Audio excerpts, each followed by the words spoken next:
সবচেয়ে ছোট, কিন্তু এই সমাজের সবচেয়ে মানে গুরুগম্ভীর এবং কঠিন কাজটার দায়টা আমরা তাদের উপর চাপিয়ে দিয়েছি, মানে রাজনীতিবিদরা চাপিয়ে দিয়েছে ঐতিহাসিকভাবে, যে বাংলাদেশে পলিটিক্যাল ক্রাইসিস আসবে এবং তোমরাই বারবার সামনে যাবা, তোমরাই এটাকে মানে মোকাবেলা করবা, রক্ত দিবা, নূর হোসেন হবা, আবু সাইদ হবা, এর আগে আসাদ, শহীদ আসাদ হবা।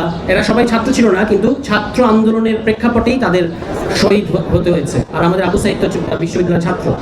মানে আমার বক্তব্যটা হচ্ছে যে আমরা আমাদের সমাজের যারা ছোট, তাদের রক্তের উপর দাঁড়িয়ে আমাদের পলিটিশিয়ানরা ক্ষমতা ভোগ করে, কিন্তু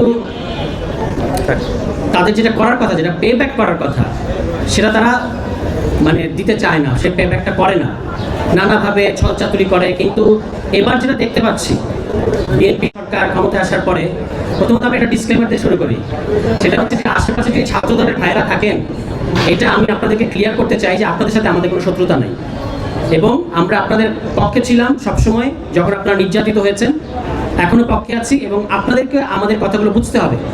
আপনাদের কাজ না নেতাদের পেছনে নেতারা গাড়ি নিয়ে যাবে, আপনারা গাড়ির পেছনে পেছনে দৌড়াবেন। এটা দেখতে আমাদের হৃদয় ফেটে যায় যে আমাদের ছাত্রদেরকে এভাবে ব্যবহার করা হচ্ছে। আর কোথা থেকে নেপো কিডসরা আসবে, তারা অক্সফোর্ডে পড়ে, তারা কেমব্রিজে পড়ে, তারা দেশের বাইরে থাকে, ওই নেপো কিডসরা এসে বিসিবি দখল করবে। আমাদের ছাত্রদলের ভাইদের যদি অ্যারেঞ্জমেন্ট পছন্দ হয়, আমাদের কিছু বলার নাই, কিন্তু আমার ধারণা আপনাদের এটা পছন্দ হওয়ার কথা না। আমরা আপনাদেরকে অপমানিত হতে দেখে, যখন দেখি যে আপনারা বড় নেতাদের গাড়ির পিছিয়ে পিছিয়ে দৌড়ান, ক্রাউডকে আপনারা এভাবে সরান, তখন আমাদের কিন্তু আমরা কষ্ট পাই, আমরা অপমানিত বোধ করি। ফলে আমরা আপনাদের সমব্যথী, আমরা জানি যে আপনাদের কষ্ট হচ্ছে, কষ্ট লাগে। বিএনপির এই যে সরকার গঠনের পর থেকে সংসদে যে ড্রামা চলছে, আমাদের এই অঞ্চলের একজন প্রথিতযশা রাজনীতিবিদ শেরেবাংলাকে ফজলুল হক একবার পার্লামেন্টে দাঁড়িয়ে বলেছিলেন যে কনস্টিটিউশনাল ড্রামা। তো এখন যে ড্রামা, যে নাটক মঞ্চস্থকে আমরা দেখছি, এই নাটকের কিন্তু সবাই কিন্তু কুশীলব না। সবাইকে আপনারা ওখানে দেখতে পাচ্ছেন, পার্লামেন্টের ভেতরে আমরা দেখতে পাচ্ছি বেশিরভাগই দর্শক, তাদেরকে বলা হয়েছে মুখ বন্ধ রাখতে হবে। কিভাবে এটা আমরা বুঝি? এই যে যারা মেম্বার অফ পার্লামেন্ট হয়েছেন বিএনপির, তাদের সাথে অন্তত অর্ধশত মানে মেম্বার অফ পার্লামেন্টকে তো আমরা ব্যক্তিগতভাবে চিনি।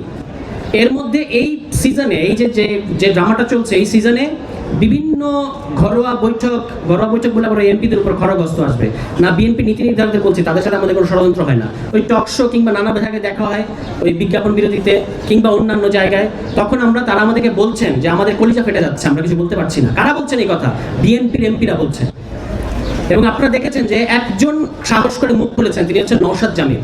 তিনি একটা লম্বা ফিরিস্তি দিয়ে বলেছেন যে এগুলো ঠিক হচ্ছে না, মানবাধিকার কমিশন। কি দুর্ভাগ্য এবং কি ভয়ঙ্কর আইরনি যে এই সংসদে বিএনপির মানে অলমোস্ট সমস্ত এমপি বিগত আওয়ামী লীগ আমলের মানবাধিকার লঙ্ঘনের শিকার। এমনকি এখানে ইলিয়াস আলীর স্ত্রী আছেন, যিনি এখন মাননীয় সংসদ সদস্য, তিনি বলেছেন আমার ইলিয়াস আলী কোথায়, এই কথাটা বলেছেন। আমাদের কিন্তু বুক ফেটে গেছে, আমাদেরকে এটা ছুঁয়ে গেছে তার এই প্রশ্ন। তিনি এই সংসদে উপস্থিত, হুম্মাম কাদের এই সংসদে উপস্থিত, যিনি নিজে গুমের শিকার, এবং আরো গুমের শিকার ফ্যামিলির মেম্বাররা এই সংসদে উপস্থিত। সেই সংসদকে আমাদের বলতে হচ্ছে যে আপনাদেরকে গুম অধ্যাদেশ বাস্তবায়ন করতে হবে। মানে what an irony, what a tragedy বাংলাদেশের জন্য। যে এবং শুধু এইটা ট্র্যাজেডি না, ট্র্যাজেডি হচ্ছে আরো এই যে আপনার আমাদের এই ইলিয়াস আলীর স্ত্রী মাননীয় সংসদ সদস্যকে আপনারা গুম অধ্যাদেশ বাতিলের পক্ষে নিয়ে যেতে বাধ্য করেছেন। তাকে দলের 70 অনুচ্ছেদের কারণে তাকেও বলতে হয়েছে হ্যাঁ আমিও গুম অধ্যাদেশ বাতিল চাই, অথচ তার হাজবেন্ড এখনো পর্যন্ত নিহত কিনা আমরা জানি না, বলতে পারবো না যে তিনি এখন